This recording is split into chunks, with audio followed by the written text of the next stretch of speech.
Hello everyone. तो जैसा कि आप लोगों को पता है कि हम करें अपनी प्रोबेबिलिटी स्किल फर्स्ट ईयर के बहुत इंपॉर्टेंट क्वेश्चन। ये क्वेश्चन आपके एग्जाम के लिए बहुत इंपॉर्टेंट है, नेवी बेस्ड क्वेश्चन है और सामने आपको स्क्रीन पर क्वेश्चंस दिख रहे होंगे बहुत सारे। ये ऑलरेडी हम लोग कर चुके हैं, यानी 8 क्लास हम लोग ऑलरेडी कर चुके हैं और आज हमारी रहने वाली है क्लास नंबर 9। अगर इससे पहले आपने क्लासेस नहीं देखी हैं तो प्लीज़ उनको देख लीजिएगा। ये क्वेश्चंस आपको एम्प्लॉयमेंट स्किल में पूरे 50 में से 50 नंबर दिलाएंगी। ठीक है, तो आज हमारी क्लास नंबर है 9। तो क्लास नंबर 9 पर जाते हैं और ये जो क्वेश्चन है सारे इनकी पीडीएफ मेंबरशिप वालों को जल्दी प्रोवाइड कराई जाएगी।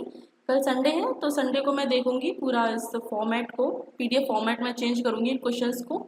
राइट, मुझे भी थोड़ा टाइम लगता है क्योंकि मैं क्वेश्चन वगैरह देखती हूँ, आपको हिंदी में भी चाहिए होते हैं और आप पीडीएफ देखेंगे जो भारत स्किल पर है वो है इंग्लिश में।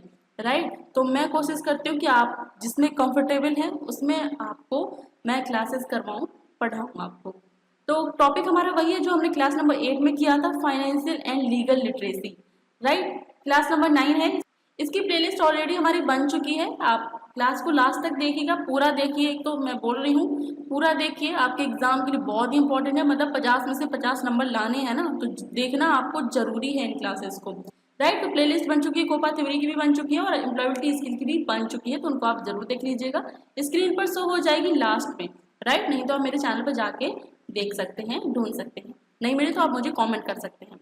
क्लास को स्टार्ट करते हैं 23rd नंबर क्वेश्चन से। A square black and a white code that can be scanned with the camera is a. एक वर्गाकार काला और एक सफेद कोड जिसे कैमरे से स्कैन किया जा सकता है वह डैश है। जब भी हम कोई सामान लेने जाते हैं, राइट, ऑनलाइन पेमेंट की बात हो रही है, ऑनलाइन पेमेंट करते हैं तो क्या स्कैन करते हैं? एक वर्गाकार होता है चौकोर सा, उसमें काले और सफेद से कोड से बने होते हैं, उसको स्कैन करते हैं। आप कहोगे क्यूआर कोड है, इसको इतना समझाने की जरूरत नहीं है, क्यूआर कोड। राइट आंसर हो जाएगा ऑप्शन ए। 24 नंबर क्वेश्चन है, on a bank holiday which of these method can not be used by साहब फॉर मनी ट्रांसफर। बैंक अवकाश के दिन साहब द्वारा धन हस्तांतरण के लिए इनमें से किस विधि का उपयोग नहीं किया जा सकता? बैंक हॉलीडे है यानी कि बैंकिंग की छुट्टी है, लेकिन साहब है वो धन ट्रांसफर करना चाहते हैं, मनी ट्रांसफर करना चाहते हैं, तो इनमें से किस विधि का उपयोग नहीं किया जा सकता? अब बैंक अवकाश है तो भीम यूपीआई हो सकता है, ऑनलाइन हो सकता है, गूगल पे भी हो सकता है। राइट, आप मनी ट्रांसफर भी कर सकते हैं, किस तरीके से? वही है, भीम यूपीआई से या फिर गूगल पे से, किसी भी तरीके से आप मनी ट्रांसफर कर सकते हो, लेकिन बैंक में डिपॉजिट नहीं कर सकते। अब बैंक में डिपॉजिट क्यों नहीं कर सकते? वो इसलिए क्योंकि बैंक का है हॉलीडे, बैंक की छुट्टी है, तो आप उसमें जमा नहीं कर सकते। ऑप्शन सी हो जाएगा इसका राइट आंसर। 25 नंबर क्वेश्चन है, Sam opened a new shop which of these method can be used to receive payment into his bank into his account. Right, Sam ने एक नई दुकान खोली, वह अपने खाते में भुगतान प्राप्त करने के लिए इनमें से किस तरीके का उपयोग कर सकता है? कोई नई दुकान खोली है सैम ने, तो वह अपने खाते में भुगतान होता है ना, वही ऑनलाइन ऑनलाइन पेमेंट। तो ऑनलाइन पेमेंट के लिए वह किस तरीके का उपयोग करेगा? तो वह क्या करेगा, जैसे उसने पेटीएम का बनवाया है क्यूआर कोड, आप समझ गए हो, हाँ बी बी आंसर है क्यूआर कोड। तो पेटीएम का उसने क्यूआर कोड बनवा लिया है, उसको रख लिया अपनी दुकान पे, जो भी सामान लेगा स्कैन करेगा, बस वो पैसा सीधा उसके अकाउंट में, सैम के अकाउंट में पहुंच जाएगा। तो आंसर क्या है? QR code. 26 नंबर क्वेश्चन है, regular payment made by the employer to the employees. नियोक्ता द्वारा कर्मचारी को किया जाने वाला नियमित भुगतान डैश है। नियोक्ता द्वारा कर्मचारी को किया जाने वाला नियमित भुगतान क्या कहलाएगा?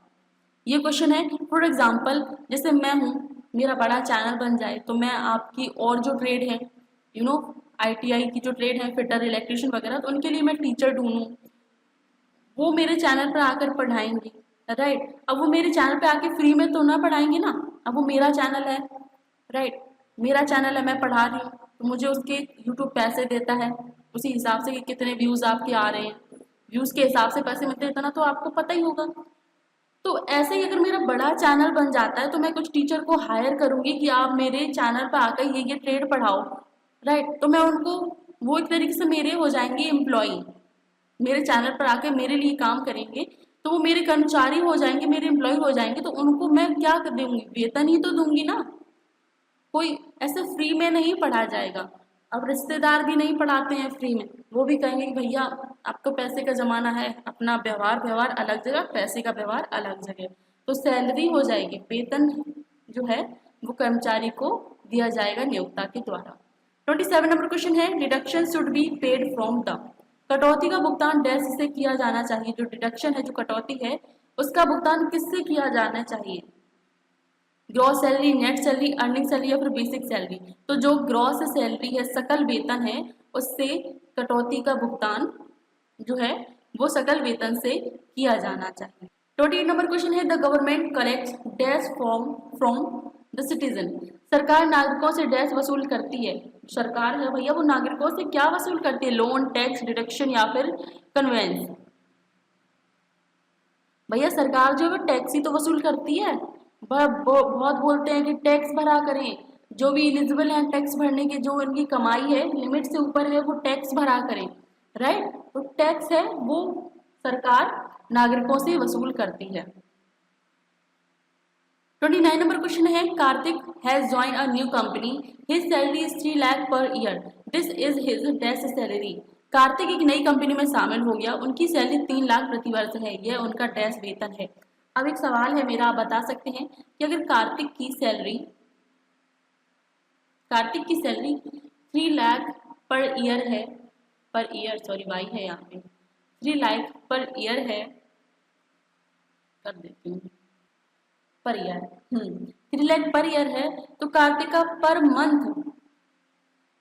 पर मंथ कितनी सैलरी बनेगी, ये आप हमें बता दें कैलकुलेट करके, राइट। तो यह उनका डैश वेतन कहलाएगा। अब सैलरी मिलती है 3 लाख प्रति वर्ष, तो यह उनका किस प्रकार का वेतन कहलाएगा? अप्रोक्सीमेट, बेसिक, नेट या फिर ग्रॉस? तो ये कहलाएगा सकल, ग्रॉस, सकल वेतन कहलाएगा। इसका आंसर भैया क्या हो जाएगा? देखो कैसे निकालते हैं, 3 लाख, राइट। अब 3 लाख देखो पर ईयर 12 मंथ का हो गया 3 लाख, सिंपल सा है। या फिर 3 लाख को 12 से भाग कर दो, या फिर 6 महीने का हो जाएगा 1.5 लाख, राइट। 3 महीने का हो जाएगा आपका कितना? 75,000, राइट। आप कहोगे अब बिल्कुल हमने बिल्कुल सिंपल कर दिया है, तो 75 को अब भाग करेंगे कितने से? 3 से। तो भैया बचपन वाली टेक्निक अपनाए, 3 दूनी 6, सॉरी कितनी बनी जाके? 25,000, राइट। 25,000 बनी ना? 25,000 बनी है। 30 नंबर क्वेश्चन है, आप कहोगे मैडम जी ये आपने क्या कर दिया, मैथ पढ़ाने लग गई। अब वही बात है कि मेरा मन मानता नहीं है, थोड़ी आपको कैलकुलेशन भी सिखा दें। क्यों? आगे क्वेश्चन है उसके लिए। देखो, Simon's company calculated the income tax and paid on behalf of him, this is called. Simon की कंपनी ने आयकर की गणना की और उसकी ओर से भुगतान किया, यह कहा जाता है। साइमन की कंपनी ने आयकर की गणना की, ठीक है, इनकम की गणना की और उसकी ओर से भुगतान भी कर दिया, तो ये क्या कहा जाएगा? भाई भुगतान भी कर दिया तो ये कहलाएगा टीडीएस। नेक्स्ट है, the amount put aside without being spent is, खर्च किए बिना अलग रखी गई राशि डैश कहलाती है। खर्च किए बिना अलग रखी गई राशि, खर्च किए बिना अलग की गई राशि। एक क्वेश्चन था या फिर होगा, आई थिंक हो गया है शायद, कि 10,000 रुपये कमाती थी, 10,000, उसमें से 2,000 रुपये वो खर्च नहीं करती थी, रख लेती थी, जमा कर लेती थी, किसके लिए? कोई भी इमरजेंसी के लिए, राइट। ये क्वेश्चन था ना? हाँ था। तो खर्च किए बिना अलग रखी गई राशि को कहा जाएगा सेविंग। 32 नंबर क्वेश्चन है, money put aside for a big expenses money years from now is dash saving. अब से कई वर्षों तक किसी बड़े खर्च के लिए अलग रखा गया पैसा डैश बचत कहलाता है। यानी कि ऐसा नहीं है कि हर महीने थोड़ा थोड़ा थोड़ा थोड़ा कर रहे हैं, 1 साल हुआ है, लेकिन इस क्वेश्चन में पूछा है कि बहुत वर्षों से, लगभग 10-15 साल से। ऐसा होता है ना कि फॉर एग्जाम्पल लड़कियों, जैसे किसी घर में लड़की हुई तो वो तभी से पैसे इकट्ठा करने लगते हैं कि हमें दहेज देना पड़ेगा ना, तो वो तभी से पैसे इकट्ठा थोड़ा थोड़ा सेविंग करते हैं करते हैं करते हैं। तो लड़की की शादी कितने साल में होगी? 22 से 23 साल में होगी, राइट। 21 साल से तो कम में होगी नहीं। तो 21 साल से वो पैसे जमा कर रहे हैं, तो ये तो दीर्घकालिक हो गया ना, बहुत टाइम से। 21 साल बहुत होते हैं, 1-2 साल थोड़ा बहुत होता है कि हाँ 1-2 साल से सेविंग कर रहे हैं, लेकिन जब 21 साल या फिर उससे भी ज़्यादा साल, वो मैंने एग्जाम्पल दिया है लड़की की शादी का, उसी को कहते हैं दीर्घकालिक बचत। क्या कहा जाएगा? लॉन्ग टर्म सेविंग कहा जाएगा, दीर्घकालिक बचत कहा जाएगा। 33 नंबर क्वेश्चन है, which among this is not good saving habit? इनमें से कौन सी बचत की अच्छी आदत नहीं है? बचत करनी है, बचत की अच्छी आदत नहीं है। ऑप्शन पढ़ेंगे, वेबसाइटों पर खरीदारी, अपने खर्चों को ट्रैक करना, लक्ष्यों को साफ करना, बैंक में पैसे की बचत। अब देखो क्वेश्चन क्या है, बचत की अच्छी आदत नहीं है। अब ये बताएं कि ऑनलाइन शॉपिंग में कहाँ से आपकी बचत हो रही है? कहाँ से आपकी बचत हो रही है? नहीं हो रही ना, बल्कि आप पैसे दे रहे हो, बचत नहीं हो रही। अब आप कहोगे कि मैडम जी बाजार से सस्ता तो ऑनलाइन मिलता है, इसलिए ऑनलाइन सबसे ज़्यादा चल रहा है, सभी लोग ऑनलाइन शॉपिंग करते हैं। तो देखो पैसे का वहाँ पर मैटर नहीं है, मैटर ये है कि बार्गेनिंग ना करनी पड़े, बाहर जाना ना पड़े, समय की बचत। पैसे की बचत नहीं होती है, समय की बचत होती है। और आपको ढेर सारे ऑप्शंस मिल जाते हैं, रिटर्न का ऑप्शन मिलता है, ये सारी चीज़ें फैसिलिटीज आपको वहाँ पर मिलती है, इस वजह से लोग ज़्यादा शॉपिंग करते हैं। लेकिन क्वेश्चन के मुताबिक अगर जो अच्छी आदत नहीं है पैसे की बचत करने की, वो है वेबसाइटों पर खरीदारी। अच्छी आदत कौन कौन सी? अपने खर्चों का ट्रैक रखना कि हमें कहाँ पर कितना खर्चा करना है, कितना हो गया है, अब वहाँ पर इतना नहीं करना है। राइट, लक्ष्यों को साफ करना, आपके आने वाले जो गोल्स हैं उनको बिल्कुल क्लियर रखें। कोई भी होता है ना कि कंफ्यूज हो जाते हैं कि क्या करना है क्या नहीं करना, कंफ्यूज नहीं, गोल एकदम क्लियर है, सामने दिख रहा है। बैंक में पैसे की बचत, ये भी हो जाएगा। 34 नंबर क्वेश्चन है, Rajesh want to save 6,000 every year for his old age, how much should he save every month? Rajesh अपने बुढ़ापे के लिए हर साल 6,000 रुपये बचाना चाहते हैं, उसे हर महीने कितनी बचत करनी चाहिए? मैंने वो क्वेश्चन इसीलिए बताया था कि आप बताएं 3 लाख पर ईयर का उसको पर मंथ कितना सैलरी मिलेगा, इस क्वेश्चन के लिए। वैसे ये और भी सिंपल है। जो राजेश है, आप में से एक चीज़ बताइए, राजेश जैसे आप में से कौन कौन है जो अपने बुढ़ापे के लिए अभी से बचत करना स्टार्ट कर रहे हैं कि पता नहीं आगे क्या होगा फ्यूचर में, अभी से बचत करने चलते हैं क्योंकि महंगाई बहुत हो गई है। तो राजेश की तरह कौन कौन बचत कर रहा है, कोई बता सकता है अपने बुढ़ापे के लिए? कहोगे कि अब पहले मैम कमाने तो लगे, फिर देखी जाएगी बचत। बचत पहले कमाने लगे, अपने सारे शौक पूरे कर लें, सभी चीज़ों की ज़रूरतें पूरी हो जाएं, फिर देखा जाएगा बचत। राइट, चलो ये भी हो जाएगा, आप मेहनत करेंगे आप कमाने भी लग जाएंगे। तो राजेश जो हैं वो हर साल 6,000, देखो सिंपल है, हर साल 6,000, हर साल में कितने महीने होते हैं? एक साल में होते हैं 12 महीने होते हैं, 12 से कर दो, 12 पंजे 60, 500, 500 हो जाएगा राइट आंसर, है ना? ऑप्शन बी, हर महीने उनको 500 रुपये बचाने की जरूरत है, तभी वो हर साल 6,000 रुपये जमा कर पाएंगे। 35 नंबर क्वेश्चन है, Abhi want to teach his 10-year-old daughter to save money from the pocket money she receives, which option is the best? Abhi अपनी 10 साल की बेटी को मिलने वाली पॉकेट मनी से पैसे बचाना सिखाना चाहते हैं, कौन सा विकल्प सर्वोत्तम है?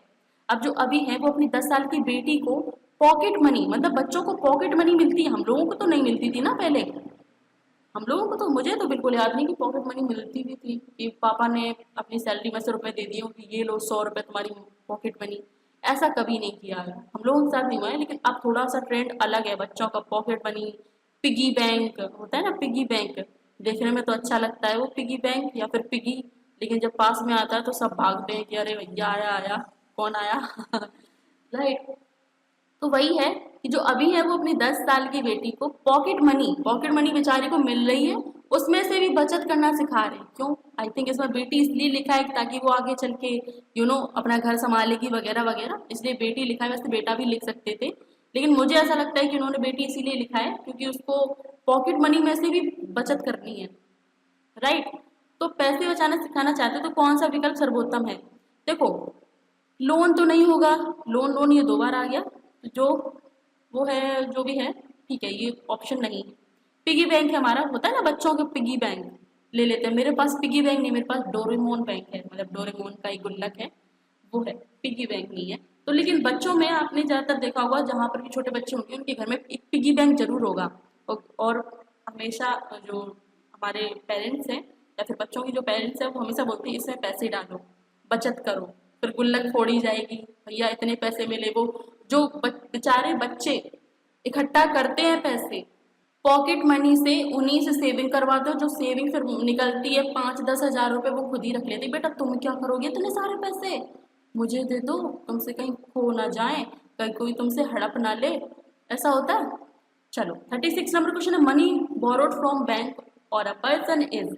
बैंक या किसी व्यक्ति से उधार लिया गया धन डैश कहलाता है। अगर आप किसी से उधार लेते हो कि भैया हमें इतने की ज़रूरत है थोड़ा उधार दे दो, तो चाहे बैंक से लो या किसी व्यक्ति से लो, अब वो व्यक्ति तो देखो क्या करेगा कि वो कहेगा कि हम तो लोन देंगे, राइट, हम तो लोन देंगे। लोन क्यों कहते हैं, लोन ऐसे देते हैं कि भैया लोन हम ऐसे देंगे कि हम बाद में इंटरेस्ट भी लेंगे, लेकिन अभी फिलहाल इंटरेस्ट की बात नहीं हो रही है, यहाँ पर बात हो रही है किसी व्यक्ति या बैंक से उधार लिया गया धन। लिया गया धन क्या कहलाएगा, तो वो कहलाएगा लोन। 37 नंबर क्वेश्चन है, the loan can be repaid इन।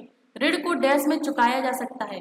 जो लोन है वो किस में चुकाया जा सकता है, जैसे हम किसी व्यक्ति से, मान लो किसी व्यक्ति से उधार लेते हैं, फॉर एग्जाम्पल हमने 1 लाख किसी से उधार लिया, तो हम उनसे कहेंगे कि भैया हम 5-5 हज़ार करके थोड़ा थोड़ा करके आपको आपका जो लोन है वो चुका देंगे। तो जो लोन है वो स्मॉल अमाउंट में भी चुकाया जा सकता है, ज़्यादातर लोग स्मॉल अमाउंट में ही चुकाते हैं।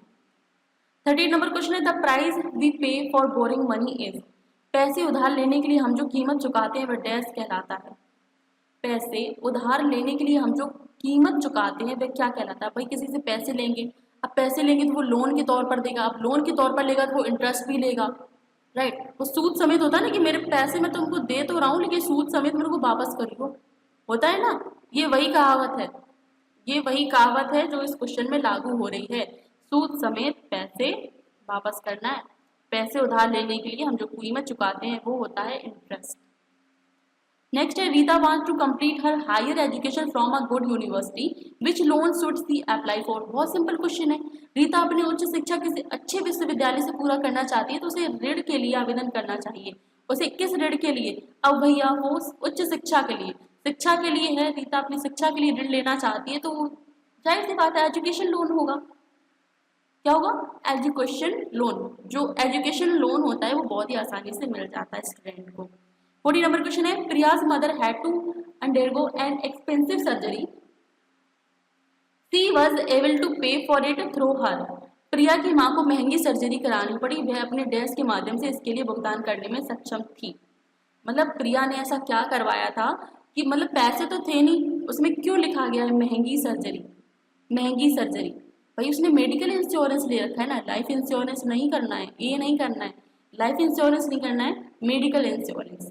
लाइफ इंश्योरेंस तो वो होता है कि भैया ऊपर पहुंच जाओ उसके बाद जो पैसा मिलता है वो होता है, लेकिन जब मेडिकल इंश्योरेंस करवाते हैं, हमें कोई बीमारी होती है, फिर कोई भी एक्सीडेंट होता है, कुछ भी होता है, तो मेडिकल इंश्योरेंस जब हम करवाए रहते हैं तो कितना भी बड़ा खर्चा हो वो हमारा सस्ते में निपट जाता है। तो आंसर क्या होगा, आंसर होगा डी। 41 नंबर क्वेश्चन है, knowledge and awareness of laws is called. कानूनों की ज्ञान और जागरूकता को डैश कहा जाता है। कानूनों की ज्ञान और जागरूकता को क्या कहा जाएगा। अब किसी को कानून की जानकारी है, उसके बारे में जागरूकता है, तो वो कानूनी साक्षरता कहलाएगा ना, legal literacy, option B. 42 number question है, आरटीआई मीन्स। आरटीआई का मतलब क्या होता है। आरटीआई का फुल फॉर्म आप बोल सकते हैं या फिर आरटीआई का मतलब क्या होता है, तो आरटीआई का मतलब होता है right to information, option D, right to information. 43 number question है, online portal set up by the government of make any government related complaints it's is. सरकार से संबंधित किसी भी शिकायत के लिए सरकार द्वारा स्थापित ऑनलाइन पोर्टल डैश है। सरकार से संबंधित किसी भी शिकायत के लिए, कोई भी शिकायत आप कर सकते हैं किसी भी तरह की, सरकार द्वारा स्थापित ऑनलाइन पोर्टल डैश है। इनमें से कौन सा पोर्टल है जो किसी भी शिकायत के लिए सरकार द्वारा स्थापित है। Public grievance portal, place grievance portal, public informing portal या फिर पब्लिक इंफॉर्मेशन पोर्टल। क्या हो जाएगा, public grievance portal, option A. 44 number question है, Shraddha just delivered a baby, for how can she take a maternity leave entitled to her as an employee. Sudha ने अभी भी एक बच्चे को जन्म दिया है, वह एक कर्मचारी के रूप में अपने हक का मातृत्व अवकाश कैसे ले सकती है। ऑप्शन के हिसाब से देखा जाए तो कितने महीने का ले सकती है या फिर कितने दिन का ले सकती है। ये क्वेश्चन पूछ रहा है कि सुधा ने अभी अभी एक बच्चे को जन्म दिया है, राइट, तो कितने महीने की उसको एक मैटरनिटी लीव मिल सकती है एक एज अ एम्प्लॉय, मतलब किसी कंपनी में काम कर रही है और उसे छुट्टी चाहिए अपने बच्चे के लिए, राइट। तो देखो 2 मंथ, 5 मंथ, 26 वीक या फिर 1 ईयर। अब यहाँ पे इन्होंने देखो 2 मंथ लिख दिया है, फिर मंथ लिख दिया है, लेकिन ये 26 वीक क्यों लिखा है? इसको सीधा सीधा ये क्या कर देते, 6 मंथ कर देते ना, 6 मंथ कर देते, 26 वीक लिखा है एकदम आपको कंफ्यूज करने के लिए। इसीलिए कहते हैं हाँ आप लोग आंसर देते हो बात सही है। आप लोग कहोगे कि हाँ कोई भी एक क्लास दिखेगा एम्प्लॉयबिलिटी स्किल का कहेगा कि अब हमें ज़रूरत नहीं है, मैं फालतू का डेटा क्यों बर्बाद करूँ मैम की क्लास देख के। वो बात बिल्कुल सही है, लेकिन ऐसे ऑप्शन देख रहे हो आप घूमे हुए, जिसमें आप कहोगे अरे 5 मंथ होगा इसका आंसर, 5 मंथ या फिर 1 ईयर, नहीं 6 मंथ इसका आंसर है। कोई भी माँ अपने बच्चे के लिए as a maternity leave 6 month की छुट्टी ले सकती है, 6 महीने की। 6 महीने में देखो क्या होता है, बच्चा कुछ ना कुछ खाने भी लगता है और लोगों को भी पहचानने लगता है, दूसरों के पास भी रह सकता है। तो 6 महीने की छुट्टी सुधा ले सकती है। नेक्स्ट क्लास होगी हमारी क्लास नंबर 10 और जिसमें हम टॉपिक करेंगे इसेंशियल डिजिटल स्किल के क्वेश्चंस। बहुत ही बढ़िया तरीके से क्लासेस करेंगे। तो जो भी आज क्लास में नए हैं, पहली बार क्लास को देख रहे हैं, तो चैनल को सब्सक्राइब करना बिल्कुल मत भूलिएगा। और मेरे जो पुराने स्टूडेंट हैं वो तो मेरे चैनल को सब्सक्राइब भी किए हैं, मेरे को इंस्टाग्राम पे भी फॉलो किए हैं, व्हाट्सएप से भी जुड़े हैं। अगर आप भी जुड़ना चाहते हैं तो जुड़ जाइए, कमेंट में लिंक है सभी चीज़ों की, आप जुड़ सकते हैं। और चैनल को सब्सक्राइब करना बिल्कुल मत भूलिएगा, क्योंकि क्लासेस होंगी बहुत ही इंपॉर्टेंट, क्वेश्चन आपके होंगे बहुत ही इंपॉर्टेंट, निमी बेस्ड क्वेश्चन होंगे। इन क्लासेस की पीडीएफ ढूंढने की आपको कोई जरूरत नहीं है, आपको स्क्रीन पर शो हो रही होगी आईडी कोपा थ्योरी की प्लेलिस्ट और एम्प्लॉयबिलिटी स्किल्स फर्स्ट ईयर की प्लेलिस्ट, वहाँ से आप जरूर देख लीजिएगा। क्लासेस को पेंडिंग मत रखिए, class by class, topic wise topic आप इन क्लासेस को देखते जाइए। चलिए मिलते हैं आपको क्लास नंबर 10 पे। मंडे को करेंगे हम अपनी आईटी कोपा थ्योरी की क्लास शाम के 4 बजे। जो भी क्लासेस होती है हमारी शाम के 4 बजे होती है। चलिए मिलते हैं आपको अपनी नेक्स्ट क्लास में।